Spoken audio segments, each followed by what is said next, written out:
ట్రాన్స్ఫార్మర్లు ఎవరైనా కొట్టి రైతులకు గాని ఇబ్బంది కలిగించే విధంగా మీరు గాని ప్రవర్తిస్తే ఖచ్చితంగా చాలా గట్టి చర్యలు తీసుకోవడం జరుగుతుంది. ట్రాన్స్ఫార్మర్లు దొంగతనం చేసి దాంట్లో కాపర్ వైర్ చోరీ చేసి ఒక ముఠాను పట్టుకున్నారు. దీంట్లో 4 ముద్దాయిలను అరెస్ట్ చేయడం జరిగింది.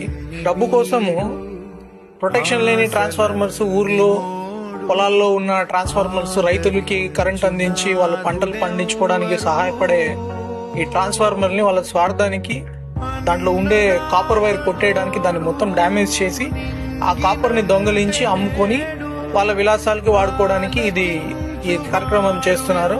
41 లక్షల వరకు కాస్ట్ అవుతుంది ప్రాపర్టీ, వీళ్ళు డ్యామేజ్ చేసిన ప్రాపర్టీ. తక్కువ అమౌంట్ కోసము ఆ రాగి వైర్ ని దొంగలించుకొని ఒక 639 కిలోల రాగి వైర్ ని దీని నుంచి దొంగలించారు వాళ్ళు. అదంతా వీళ్ళ దగ్గర నుంచి రికవర్ చేయడం జరిగింది. ప్రాపర్టీని కొన్న రిసీవర్ ని కూడా అరెస్ట్ చేయడం జరుగుతుంది. సో వీళ్ళ మీద మొత్తం 16 కేసుల వరకు రిజిస్టర్ అయి ఉన్నాయి.